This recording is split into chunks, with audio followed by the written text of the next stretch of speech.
السلام عليكم ورحمة الله وبركاته. جمعة مباركة. دلوقتي هعمل معاكم الجلاش باللحمة المفرومة.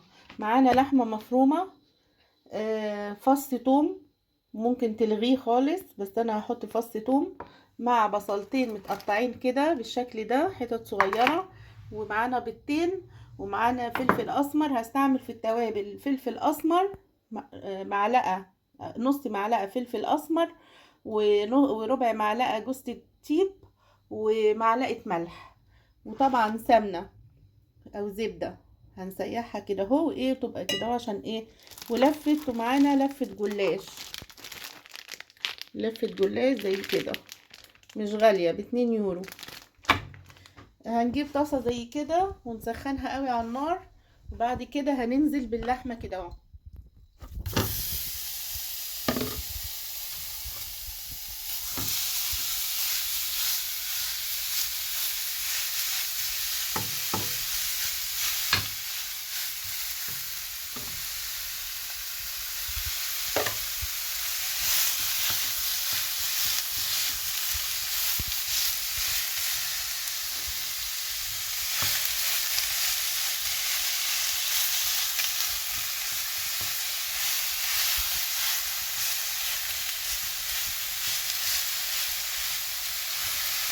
طبعا انا هخليها دلوقتي تتشوح، وبعد ما تتشوح خالص وتبقى ايه يعني مستويه كده، نحس ان هي مستويه شويه يعني اتشوحت قوي، هنحط عليهم البصل المفروم.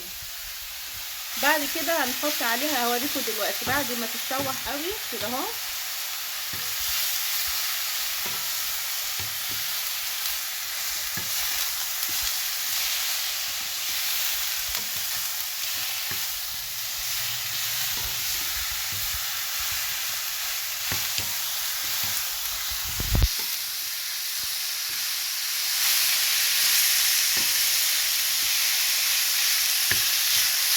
طبعا الجلاش ده بنعمله في المناسبات، في الايام العاديه، في الافراح، في رمضان. من الاكلات يعني اللي احنا ايه بنعملها في المناسبات وفي الافراح وفي رمضان وفي الاعياد، يعني بتبقى حلوه يعني.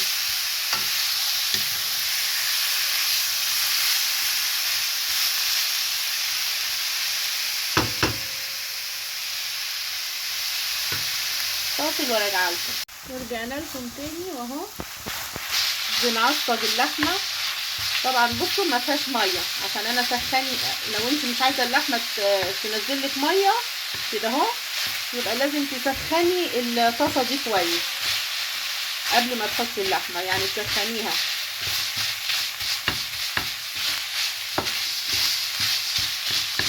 وبعد ما اللحمه تتشوح كده اهو، لازم ايه، لازم تخليها ايه يعني كده ايه، تهرسيها كده، تبقى متفروته كده يعني، متفروله، متفروله،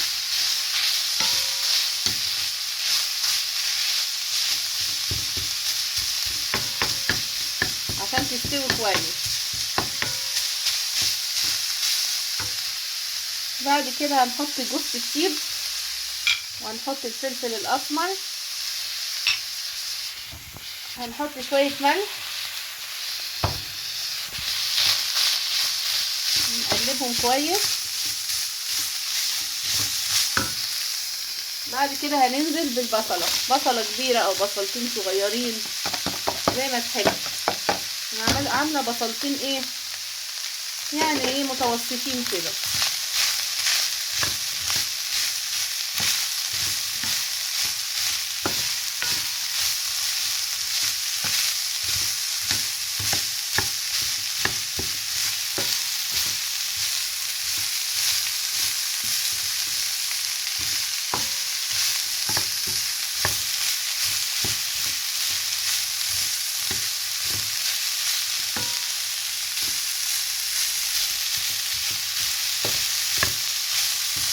طبعا مش بحط سمنه ولا زيت فيها كتير، ليه؟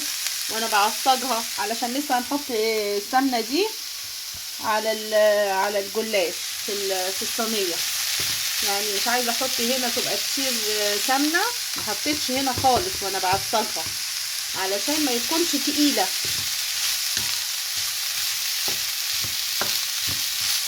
فاصل وراجع لكم.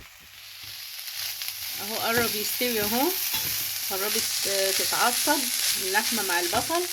هنيجي هنا عند ايه فصين الثوم دول وهناخدهم كده اهو، فص ثوم يا رب، وايه وهنحطهم كده.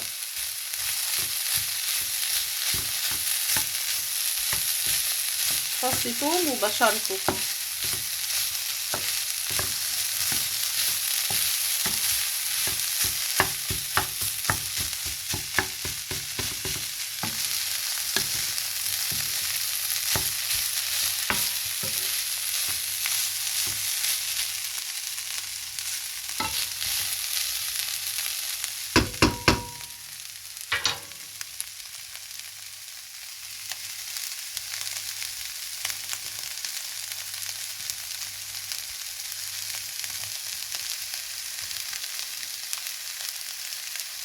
رجعت لكم تاني وهي بعد ما اتعصجت بالشكل ده. دلوقتي بقى هنجيب هركنها كده ايه تبرد. ايه ده سخنه قوي، نسيت امسكها. المهم جبت الجلاش ايه كام ورقه، حوالي 20 ورقه. هنحط 10 تحت، وبعد ما نحط اللحمه المفرومه هنحط ال10 الباقيين فوقيها. هنجيب صينيه زي كده، وايه وهنحط فيها سمنه كده،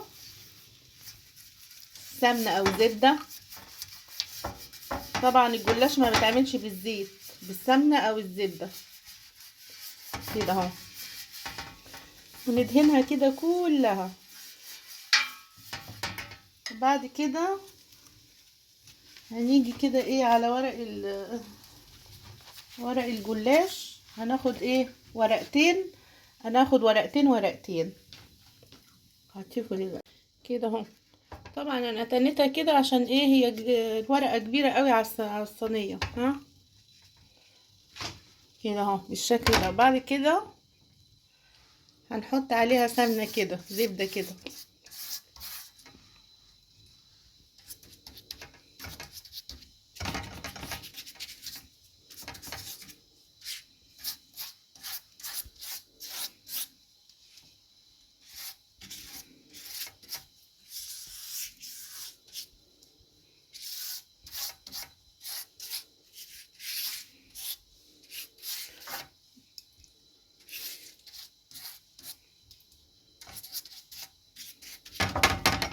برضو هنيجي تاني هنحط ورقتين تاني برضو، وايه وهنعمل كده نفس هنحط عليها سمنة.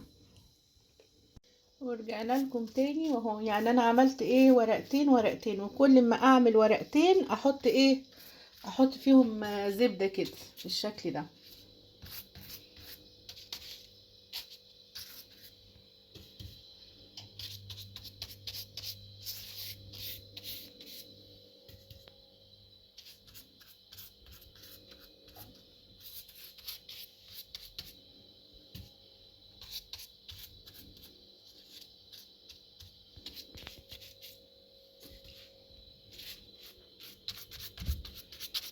بس بعد كده بقى، بعد ما حطينا نص الجلاش في الصينية كده،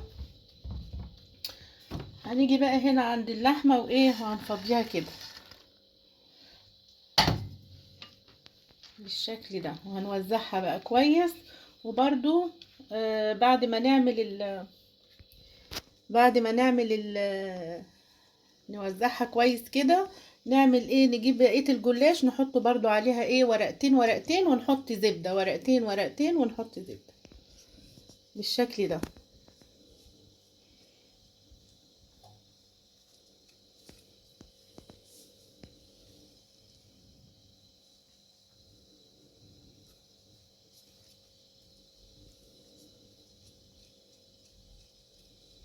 طبعا انا عصقت اللحمة كويس، يعني لازم تعصجي اللحمة كويس وتكون ايه مستوية كده. بس فاصل وايه وهرجع لكم. هنبتدي برضو نحط ورق الجلاش كده من فوق ونحط عليه ايه زبدة. بقت بالشكل ده كده. نحط بقى فيها ايه الزبدة كده.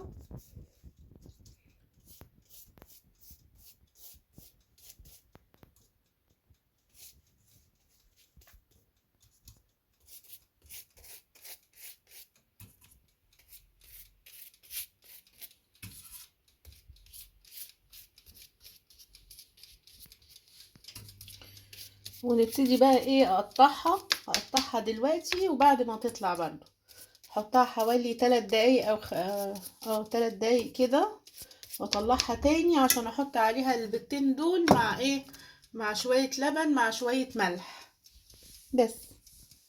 بقت بالشكل ده اهو.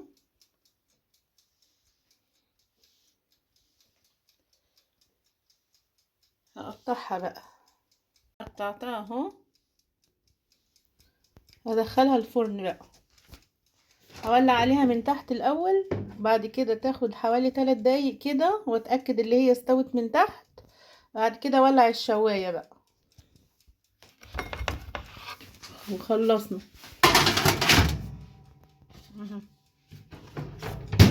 3 دقايق بالظبط وطلعناها من الفرن بعد ما حطيناها. بقت كده اهو.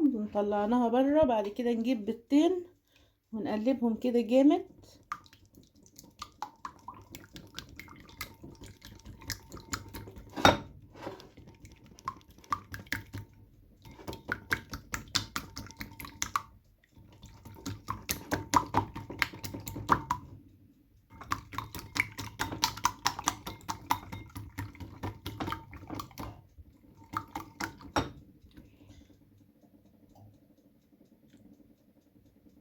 بعد كده نحط عليهم شوية حليب. ده اي حليب كده اهو.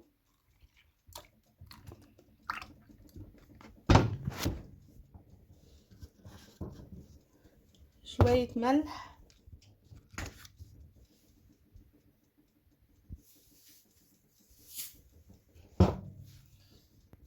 لو عندك فلفل ابيض حطي، لكن ما تحطيش فلفل اسمر عشان ما يبقاش مش حلو كده. نحط شوية زبدة.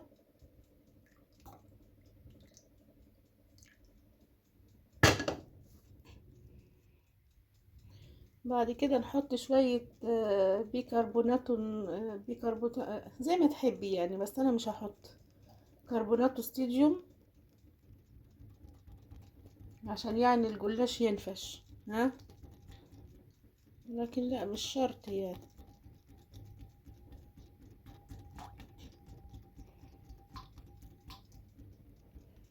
ولا ثواني اروح اجيب شوية كربونات وايه عندي، احط ايه يعني ربع معلقة صغيرة خالص. ورجعنا لكم تاني بعد ما حطيت اهو. هننزل بقى ايه على الصينية كده اهو. نتأكد كده ايه اللي هي اتشربت كلها.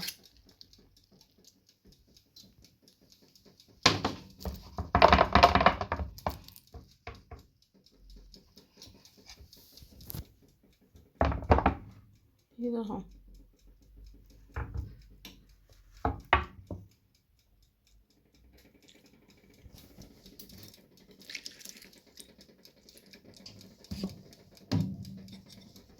بس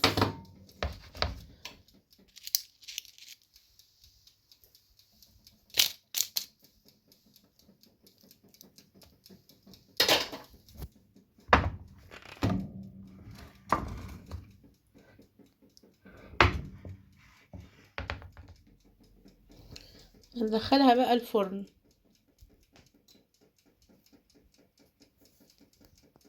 انا لكم تاني واهو بقى لونها كده اهو، لسه بقى بتستوي اهي بالشكل ده. يعني قدامها حوالي ممكن 10 دقايق او 5 دقايق.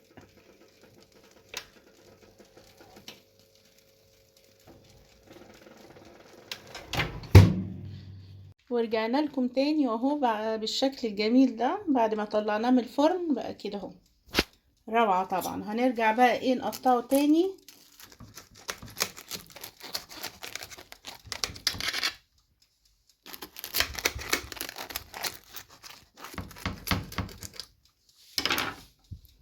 كده اهو.